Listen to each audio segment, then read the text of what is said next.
കയ്യിനും കാലിനും തരിപ്പ്, മരവിപ്പ്, വേദന ഇങ്ങനെയുള്ള ബുദ്ധിമുട്ടുകളായിട്ട് ഒരുപാട് പേര് ഹോസ്പിറ്റലിൽ വരാറുണ്ട്. ഇതിൻ്റെ പ്രധാന കാരണം എന്ന് പറഞ്ഞിട്ടുണ്ടെങ്കിൽ നമ്മുടെ ഞരമ്പുകൾ നശിച്ചു തുടങ്ങുമ്പോഴാണ് ഇങ്ങനെ വരാറുള്ളത്.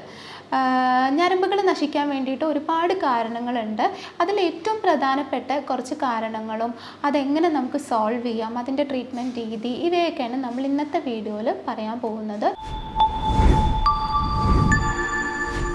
ഞാൻ doctor Tinu S, senior consultant, doctor Basil സോമിയോ ഹോസ്പിറ്റൽ, പാണ്ടിക്കാട്, മലപ്പുറം ജില്ല. ഞരമ്പുകൾ നശിക്കുക അല്ലെങ്കിൽ ഞരമ്പുകൾക്ക് കേടുപാട് സംഭവിക്കുക, ഇതിന് ഒരുപാട് കാരണങ്ങളുണ്ട്.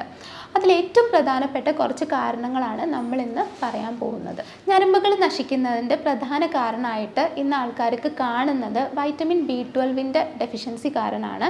B12 മാത്രമല്ല, B6, അതേപോലെ തന്നെ B1 ഇവയൊന്നും ഇല്ലെങ്കിലും നമുക്ക് ശരീരത്തിന് ഇതുപോലെ തന്നെ തരിപ്പ്, മരവിപ്പ്, ചുട്ടുനീറ്റൽ ഇങ്ങനെയുള്ള ബുദ്ധിമുട്ടുകൾ കാണാറുണ്ട്.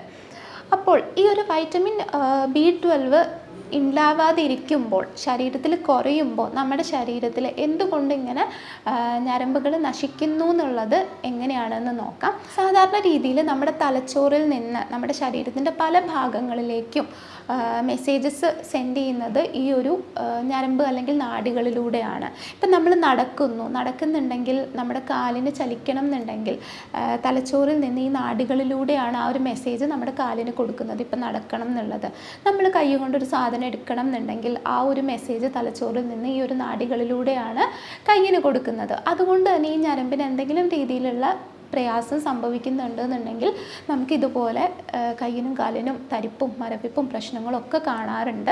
അപ്പോൾ ഈ ഒരു വൈറ്റമിൻ B12 നമ്മുടെ ശരീരത്തിൽ ഇല്ല എന്നുണ്ടെങ്കിൽ ഇതെങ്ങനെ ഞരമ്പുകൾക്ക് പ്രശ്നം സംഭവിക്കുന്നു എന്ന് ചോദിക്കുകയാണെങ്കിൽ, നമ്മുടെ ഞരമ്പുകളുടെ ഏറ്റവും പുറമേയുള്ള ഭാഗത്തിൻ്റെ പേരാണ് മൈലിൻ ഷീത്ത്. ഈ മൈലിൻ ഷീത്ത് ഉണ്ടാക്കാൻ വേണ്ടിയിട്ട് ഒരു പ്രധാന പങ്ക് വഹിക്കുന്നത് ഈ ഒരു വൈറ്റമിൻ B12 ആണ്. അതുകൊണ്ട് തന്നെ വൈറ്റമിൻ B12 ഇല്ലെങ്കിലും B1 ഇല്ലെങ്കിലും B6 ഇല്ലെങ്കിലൊക്കെ നമുക്ക് അതിൻ്റേതായ പ്രശ്നങ്ങൾ നമ്മുടെ ശരീരത്തിൽ കാണിക്കും. അതായത് ഇപ്പം നമുക്ക് കാലിൽ ഈ പറഞ്ഞ പോലെ നടക്കാൻ ബുദ്ധിമുട്ട്, നടക്കുമ്പോൾ ചിലപ്പോൾ കാല് സ്ലിപ്പാവുന്ന പോലുള്ള തോന്നൽ, ഒരു സ്ഥലത്ത് കാല് വെച്ചാൽ ആ ഒരു സെൻസേഷൻ കിട്ടാത്ത അവസ്ഥ, നമ്മുടെ കാല് അവിടെ വെച്ചു എന്ന് തോന്നാതിരിക്കുക, പിന്നെ ചൂടിനോടും തണുപ്പിനോടൊക്കെ അമിതമായിട്ട് നമ്മുടെ ശരീരം പ്രതികരിക്കുക, പിന്നെ കുറേ നേരം നമ്മൾ മൂവ് ചെയ്യാതെ ഒരു സ്ഥലത്ത് ഇരുന്നു എന്നുണ്ടെങ്കിൽ പിന്നെ നടക്കുമ്പോൾ ഒരു ഇലക്ട്രിക് സെൻസേഷൻ പോലെ ഒരു തരിപ്പ് നമ്മുടെ കാലിലേക്ക് കയറി വരിക, ഇതുകൊണ്ടുള്ള പ്രയാസം ഇങ്ങനെയൊക്കെ വരാറുണ്ട്.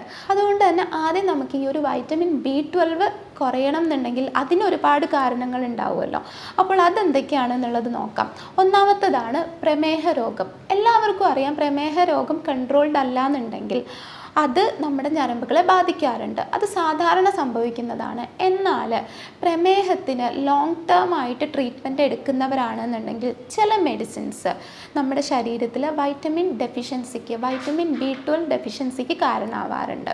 ഇങ്ങനെ വൈറ്റമിൻ B12 ഡെഫിഷ്യൻസി ഉണ്ടാവുമ്പോൾ, ഇതിൻ്റെ ഒരു അഭാവം ഉണ്ടാവുമ്പോൾ ഇത് ഈ ഞരമ്പുകൾക്ക് കേടുപാട് സംഭവിക്കാനിട വരാറുണ്ട്. അങ്ങനെ നമുക്ക് ഈ കയ്യിനും കാലിനും തരിപ്പും പ്രശ്നങ്ങളും പിന്നെ ബാക്കി ക്ഷീണം, ബുദ്ധിമുട്ടുകളും ഒക്കെ വരാറുണ്ട്.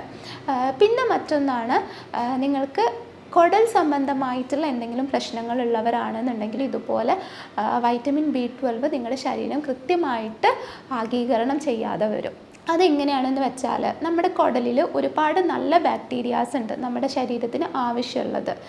എന്നാൽ പല കാരണങ്ങൾ കൊണ്ടും, ചിലപ്പോൾ എന്തെങ്കിലും മെഡിസിൻസിൻ്റെ എഫക്റ്റ് ആയിരിക്കാം, അല്ലെങ്കിൽ നമ്മുടെ ശരീരത്തിൽ ആമാശയത്തിലുള്ള ആസിഡ് കൂടുന്നതിൻ്റെയും കുറയുന്നതിൻ്റെയൊക്കെ ഭാഗമായിട്ടായിരിക്കാം ഈ ഒരു നല്ല ബാക്ടീരിയാസ് കുടലിൽ ഉണ്ടാവാതിരിക്കും. അതിന് പകരം ഒരുപാട് ചീത്ത ബാക്ടീരിയാസ് പെറ്റുപെരുകുന്ന അവസ്ഥ വരാറുണ്ട്. ഇങ്ങനെ ഉണ്ടെങ്കിൽ കുടലിൽ നിന്ന് ഈ ഒരു വൈറ്റമിൻ B12 ബ്ലഡിലേക്ക് ആഗീകരണം ചെയ്യാത്ത അവസ്ഥ വരാറുണ്ട്. നമ്മൾ എത്ര വൈറ്റമിൻ B12 ഉള്ള ഭക്ഷണം കഴിച്ചാലും ഇത് നമ്മുടെ ശരീരം വലിച്ചെടുക്കില്ല. ഇത് ഒരു പ്രധാന കാരണമാണ്. പിന്നെ വേറൊന്നാണ് നമ്മുടെ ഭക്ഷണത്തിലുള്ള ഈ ഒരു വൈറ്റമിൻ്റെ അഭാവം. അതായത് സാധാരണ രീതിയിൽ vitamin B12 non veg food എന്നാണ് കൂടുതൽ കിട്ടുക. പിന്നെ ഉള്ളത് പാല്, തൈര് അങ്ങനത്തതാണ്. എന്നാൽ പാലും തൈരും അങ്ങനെ നമ്മൾ ഇടയ്ക്കിടയ്ക്ക് ഉപയോഗിക്കാറില്ല. അതുകൊണ്ട് തന്നെ നോൺ വെജ് കഴിക്കാത്ത ആളുകളിൽ, പ്യുവർ വെജിറ്റേറിയൻസ് ആയിട്ടുള്ളവരിൽ ഇങ്ങനെ വൈറ്റമിൻ B12 അളവ് കുറവായിരിക്കും. അങ്ങനെ ഉണ്ടെങ്കിലും നമുക്കിതുപോലെ വൈറ്റമിൻ B12 ഇല്ലാത്തതിൻ്റെ ബുദ്ധിമുട്ടുകൾ കാണാം. കാണാറുണ്ട്. പിന്നെ ആമാശയത്തിൽ ക്യാൻസറോ അല്ലെങ്കിൽ വേറെ എന്തെങ്കിലും പ്രശ്നങ്ങളൊക്കെ വന്നിട്ട് ആമാശയം മുഴുവനായിട്ട് എടുത്തു കളഞ്ഞവർക്ക് ഇതുപോലെ കുടലിൽ വൈറ്റമിൻ B12 അബ്സോർപ്ഷൻ തടസ്സപ്പെടാറുണ്ട്.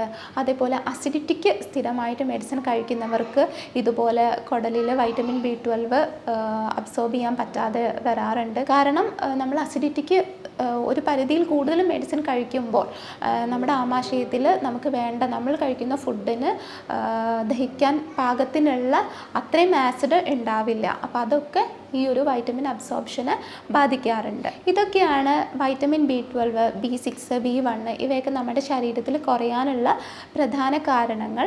ഇനി നമുക്ക് ഇത് നമ്മുടെ ശരീരത്തിൽ കുറഞ്ഞാൽ, അതായത് ഓരോ വൈറ്റമിൻസും B1, B6, B12 ഇവയൊക്കെ കുറഞ്ഞാൽ എന്തൊക്കെ ലക്ഷണങ്ങളാണ് നമ്മുടെ ശരീരം കാണിച്ചു തരിക എന്നുള്ളത് നോക്കാം. ആദ്യം വൈറ്റമിൻ B1, അതായത് തൈമിൻ, ഇവ നമ്മുടെ ശരീരത്തിൽ കുറഞ്ഞിട്ടുണ്ടെങ്കിൽ നമ്മുടെ ശരീരം എന്തൊക്കെ ലക്ഷണങ്ങൾ കാണിക്കും എന്നുള്ളത് പറയാം. വൈറ്റമിൻ B1 കുറയുകയാണെന്നുണ്ടെങ്കിൽ നമുക്ക് നല്ല രീതിയിൽ ക്ഷീണം അനുഭവപ്പെടാം. അതേപോലെ കയ്യിനും കാലിനും തരിപ്പ്, മരവിപ്പ്, പെരുപ്പ്, വേദന ഇങ്ങനെയുള്ള ബുദ്ധിമുട്ടുകൾ ഉണ്ടാവാം. ഉറക്കക്കുറവുണ്ടാവാം. ഇത് ഒരു പ്രധാന ലക്ഷണമാണ്. അതേപോലെ B6 കുറയുകയാണെന്നുണ്ടെങ്കിലും ഇതേപോലെ കയ്യിനും കാലിനും തരിപ്പും മരവിപ്പും ഒക്കെ ഉണ്ടാവാം. അതിൻ്റെ കൂടെ തന്നെ മുടി കൊഴിച്ചിൽ, തലയിൽ താരൻ, അങ്ങനെയുള്ള ബുദ്ധിമുട്ടുകളൊക്കെ കൂടുതലായിട്ട് കണ്ടുവരാറുണ്ട്. അടുത്തതായിട്ട് വൈറ്റമിൻ B12 ആണ്. വൈറ്റമിൻ B12 നമ്മുടെ ശരീരത്തിൽ കുറഞ്ഞിട്ടുണ്ട് എന്നുണ്ടെങ്കിൽ നമുക്ക് കാണിക്കുന്ന ലക്ഷണങ്ങൾ എന്തൊക്കെയാണെന്നുള്ളത് നോക്കാം. ഏറ്റവും പ്രധാനപ്പെട്ടതാണ് ഞാൻ നേരത്തെ പറഞ്ഞ പോലെ തന്നെ കയ്യിനും കാലിനും തരിപ്പ്, മരവിപ്പ്, ചുട്ടുനീറ്റൽ, വേദന, ഒരു മുറിവ് എവിടെയെങ്കിലും ആയിട്ടുണ്ടെന്നുണ്ടെങ്കിൽ അത് ഉണങ്ങാൻ പ്രയാസം വരിക. അതേപോലെ കാലിനൊക്കെ ഒരു കറുപ്പ് കളറ് ചേഞ്ച് വരാറുണ്ട്. രാത്രി ആയിട്ടുണ്ടെങ്കിൽ കാലിൻ്റെ അടിയിൽ കൂടെ കുത്തുന്ന പോലത്തെ വേദന വരാം. കുറേ നേരം കിടക്കുകയൊക്കെ ചെയ്തിട്ട് പെട്ടെന്ന് കാല് നിലത്ത് കുത്തുമ്പോൾ ഒരു ഇലക്ട്രിക് സെൻസേഷൻ പോലെ, ഒരു ഷോക്ക് അടിക്കുന്ന പോലുള്ള അവസ്ഥ വരാറുണ്ട്. കയ്യിലും ഒക്കെ എന്തെങ്കിലും പിടിക്കുമ്പോൾ നമുക്ക് മുറുക്കി പിടിക്കാൻ പറ്റാത്തൊരു ഫീൽ, ഒരു ചായ കപ്പ് പോലും കൃത്യമായിട്ട് കയ്യിൽ പിടിക്കാൻ പറ്റാത്ത ഫീൽ, ഇങ്ങനെയൊക്കെ ഒരുപാട് പേര് വന്ന് പറയാറുണ്ട്. പിന്നെ അതേപോലെ മറ്റ് ലക്ഷണങ്ങളെന്ന് പറയുന്നത് ഭയങ്കര ക്ഷീണം, ഉന്മേഷക്കുറവ്, ഒരു ജോലിയും ചെയ്യാൻ പറ്റാത്ത അവസ്ഥ. അതിൻ്റെ കാരണം എന്ന് പറഞ്ഞിട്ടുണ്ടെങ്കിൽ നമുക്ക് രക്തക്കുറവ് വരാറുണ്ട് ഈ ഒരു വൈറ്റമിൻ B12 കുറയുമ്പോൾ. എല്ലാവർക്കും അറിയാം രക്തക്കുറവിൻ്റെ ഏറ്റവും പ്രധാനമായിട്ട് സാധാരണ കാണുന്നൊരു കാരണം എന്ന് പറഞ്ഞിട്ടുണ്ടെങ്കിൽ അയൺ കുറവാണ് നമ്മുടെ ശരീരത്തിൽ. അപ്പോൾ ഈ ഒരു അയണിൻ്റെ ഗുളികയോ അയൺ അടങ്ങിയ ഭക്ഷണമോ ഇതൊക്കെ എത്ര കഴിച്ചിട്ടുണ്ടെങ്കിലും നമുക്ക് രക്തം കൂടില്ല ഈ ഒരു വൈറ്റമിൻ B12 അഭാവം ഉണ്ടെന്നുണ്ടെങ്കിൽ. അതുകൊണ്ട് തന്നെ നമുക്ക് അങ്ങനെയാണ് നമ്മുടെ രക്തക്കുറവ് എന്നുണ്ടെങ്കിൽ അങ്ങനെയുള്ള രക്തക്കുറവിന് നമ്മൾ പറയുന്ന പേരാണ് മെഗാലോബ്ലാസ്റ്റിക് അനീമിയ. അപ്പോൾ ഈ ഒരു മെഗാലോബ്ലാസ്റ്റിക് അനീമിയ നമുക്ക് ഉണ്ടെന്നുണ്ടെങ്കിൽ നമ്മൾ കഴിക്കേണ്ടത് വൈറ്റമിൻ B12 ധാരാളം അടങ്ങിയിട്ടുള്ള ഭക്ഷണമാണ്. എന്നാൽ മാത്രമേ രക്തം കൂടുള്ളൂ. ഓക്കെ, അടുത്തതായിട്ട് നമുക്ക് വരുന്ന ഈ ഒരു തളർച്ച, ക്ഷീണം ഇവയുടെയൊക്കെ ഒരു പ്രധാന കാരണം എന്ന് പറഞ്ഞിട്ടുണ്ടെങ്കിൽ വൈറ്റമിൻ B12 കുറയുന്നത് ഈ ഒരു അഡ്രീനൽ ഗ്രന്ഥിയെയും തൈറോയിഡ് ഗ്രന്ഥിയെയും ഒക്കെ മോശമായിട്ട് ബാധിക്കാറുണ്ട്. ഇത് കാരണം നമുക്ക് ക്ഷീണം, പ്രശ്നങ്ങൾ, തളർച്ച ഒക്കെ വരാറുണ്ട്. പിന്നെ മറ്റൊന്നാണ് നമുക്ക് വരുന്ന അസിഡിറ്റി, ഇടയ്ക്കിടയ്ക്ക് വരുന്ന അസിഡിറ്റി പ്രോബ്ലം വൈറ്റമിൻ B12 കുറയുന്നതിൻ്റെ ഒരു ലക്ഷണമാണ്. പിന്നെ ഇടയ്ക്കിടയ്ക്ക് വായപ്പുണ്ണ് വരിക, മോണയിൽ ബ്ലഡ് വരിക, മോണ വീക്കം വരിക, ഇതൊക്കെ വൈറ്റമിൻ B12 കുറയുന്നതിൻ്റെ ലക്ഷണങ്ങളാണ്. പിന്നെ വേറെയാണ് മൂഡ് സ്വിങ്സ് വരും. എപ്പോഴും ചിലപ്പോൾ നമുക്ക് പെട്ടെന്ന് വിഷമം വരിക, ചിലപ്പോൾ പെട്ടെന്ന് ദേഷ്യം വരിക, ഹാപ്പി ആവാൻ പറ്റാതിരിക്കുക, ഇതൊക്കെ ഇതിൻ്റെ ലക്ഷണങ്ങളാണ്. പിന്നെ ഉറക്കക്കുറവ് വരിക, ഇതൊക്കെ വൈറ്റമിൻ B12 നമ്മുടെ ശരീരത്തിൽ നല്ല രീതിയിൽ കുറയുമ്പോൾ നമ്മുടെ ശരീരം കാണിക്കുന്ന ലക്ഷണങ്ങളാണ്. അടുത്തതായിട്ട് നമുക്ക് ഈ ഒരു വൈറ്റമിൻ B1, B6, B12 ഇവയൊക്കെ കുറഞ്ഞിട്ടുണ്ടെന്നുണ്ടെങ്കിൽ എന്തൊക്കെ ഭക്ഷണം നമ്മൾ കഴിച്ചാലാണ് ഇത് നമുക്ക് ശരീരത്തിൽ നോർമലാക്കാൻ പറ്റുന്നത് എന്നുള്ളത് നോക്കാം. വൈറ്റമിൻ B1 ആണ് കുറവ് എന്നുണ്ടെങ്കിൽ നമ്മൾ കഴിക്കേണ്ട ഭക്ഷണം റെഡ് മീറ്റ് എന്ന് പറയുമ്പോൾ ബീഫ്, മട്ടൺ, പോർക്ക് ഇവ കഴിക്കുന്നത് നല്ലതാണ്. അതേപോലെ മുട്ട, കടൽ വിഭവങ്ങൾ, മീൻ ഇവയൊക്കെ ധാരാളം കഴിക്കുന്നത് നല്ലതാണ്. അതേപോലെ ഫ്രൂട്ട്സിൽ പറയുകയാണെങ്കിൽ ഓറഞ്ച്, നേന്ത്രപ്പഴം ഇവ കഴിക്കുന്നത് നല്ലതാണ്. പിന്നെ അടുത്തത് വൈറ്റമിൻ B6 ആണ്. വൈറ്റമിൻ B6 കുറവാണെന്നുണ്ടെങ്കിൽ നമ്മൾ ചെയ്യേണ്ടത് ധാരാളം ഇറച്ചി, മീൻ, മുട്ട ഇവ കഴിക്കുക. അതുപോലെ തന്നെ നോൺ സിട്രസ് ഫ്രൂട്ട്സ് ആയിട്ടുള്ള ആപ്പിള്, മാങ്ങ, ഈന്തപ്പഴം, ഇങ്ങനെയുള്ള ഫ്രൂട്ട്സൊക്കെ കഴിക്കുക. ഇത് വൈറ്റമിൻ B6 കൂട്ടാൻ വേണ്ടിയിട്ട് ഹെൽപ്പ് ചെയ്യും. പിന്നെ പച്ചക്കറിയിൽ പറയുകയാണെങ്കിൽ നമുക്ക് സ്റ്റാർച്ചി വെജിറ്റബിൾസ്, അതായത് കപ്പ, ഉരുളക്കിഴങ്ങ്, മധുരക്കിഴങ്ങ് ഇവയൊക്കെ കഴിക്കുമ്പോൾ വൈറ്റമിൻ B6 അത്യാവശ്യം കിട്ടും. പിന്നെ പാലുൽപ്പന്നങ്ങളൊക്കെ കഴിക്കുന്നതും നല്ലതാണ്. പിന്നെ വൈറ്റമിൻ B12 കാര്യം പറയുകയാണെങ്കിൽ ഇത് സാധാരണ നോൺ വെജ് ഫുഡിൽ നിന്നാണ് കൂടുതലായിട്ട് കിട്ടുന്നത്. അതുകൊണ്ട് തന്നെ നോൺ വെജ് കഴിക്കാത്തവരിൽ, പ്യുവർ വെജിറ്റേറിയൻസ് ആയിട്ടുള്ള ആളുകളിൽ വൈറ്റമിൻ B12 ഡെഫിഷ്യൻസി കൂടുതലായിട്ട് കാണാറുണ്ട്.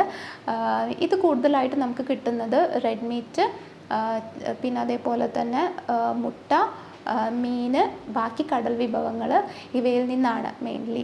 പിന്നെ നമുക്ക് പാലിൽ നിന്നും പാലുൽപ്പന്നങ്ങളിൽ നിന്നും കിട്ടാറുണ്ട്. അതായത് തൈര്, ചീസ്, യോഗേർട്ട് ഇങ്ങനെയുള്ള ഐറ്റംസിൽ നിന്നൊക്കെ കിട്ടാറുണ്ടെങ്കിലും നമ്മൾ ഇവയൊക്കെ ഉപയോഗിക്കുന്നത് വളരെ കുറവാണ്. അതുകൊണ്ട് തന്നെ നിങ്ങൾ വെജിറ്റേറിയൻസ് ആണെന്നുണ്ടെങ്കിൽ കൂടുതലായിട്ടും പാലുൽപ്പന്നങ്ങളൊക്കെ കഴിക്കാൻ ശ്രമിക്കുക. ഇനി നമുക്ക് ഈ ഒരു വൈറ്റമിൻ B1, B6, B12 ഇവയൊക്കെ കുറഞ്ഞതുകൊണ്ട് നമുക്ക് വരുന്ന പ്രശ്നങ്ങൾ എങ്ങനെ നമുക്ക് സോൾവ് ചെയ്യാമെന്ന് നോക്കാം.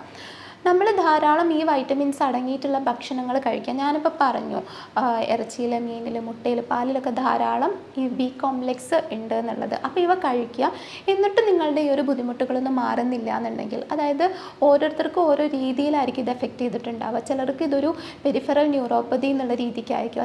അതായത് കയ്യിനും കാലിനും തരിപ്പ്, പെരുപ്പ്, വേദന, മരവിപ്പ്, നടക്കാൻ പറ്റാത്ത അവസ്ഥ, ഈ രീതിക്കായിരിക്കും കാണുന്നത്. ചിലർക്ക് രക്തക്കുറവ് മൂലം ശരീരത്തിൽ ക്ഷീണം, തളർച്ച, ഒരു ജോലിയും ചെയ്യാൻ പറ്റാത്ത അവസ്ഥ ഇവയൊക്കെ ആയിരിക്കും. എന്നാൽ മറ്റു ചിലർക്ക് ഭയങ്കര അസിഡിറ്റി, വായിൽ ഇടയ്ക്കിടയ്ക്ക് പുണ്ണ് വരിക, വയറെരിച്ചിൽ, ശോധനക്കുറവ്, ഇങ്ങനത്തെ ബുദ്ധിമുട്ടുകളായിരിക്കും പലർക്കും വരുന്നത്. അതുകൊണ്ട് ഓരോരുത്തരുടെയും പ്രത്യേകമായിട്ടുള്ള ലക്ഷണങ്ങൾ, മുഴുവൻ മാനസികവും ശാരീരികവുമായിട്ടുള്ള എല്ലാ കാരണങ്ങളും കണക്കിലെടുത്തിട്ടാണ് നമ്മൾ ചികിത്സ നടത്തുന്നത്. അതേപോലെ തന്നെ ജർമ്മനിയിൽ നിന്ന് ഇറക്കുമതി ചെയ്യുന്ന പൊട്ടൻസി മരുന്നുകളാണ് നമ്മൾ ചികിത്സയ്ക്ക് വേണ്ടി ഉപയോഗിക്കുന്നത്. ഇതുപോലെ ഈ ഒരു കൈയിൻ്റെയും കാലിൻ്റെയും തരിപ്പ്, മരവിപ്പ്, വേദന, അസിഡിറ്റി, ഇടയ്ക്കിടയ്ക്ക് പുണ്ണ് വരിക, രക്തക്കുറവ്, ഇങ്ങനെയുള്ള ബുദ്ധിമുട്ടുകളുമായിട്ട് ബന്ധപ്പെട്ടിട്ടുള്ള എന്തെങ്കിലും ട്രീറ്റ്മെൻറ്റോ സംശയങ്ങളോ വേണമെന്നുണ്ടെങ്കിൽ നിങ്ങൾക്ക് എന്നെ കോൺടാക്റ്റ് ചെയ്യാവുന്നതാണ്.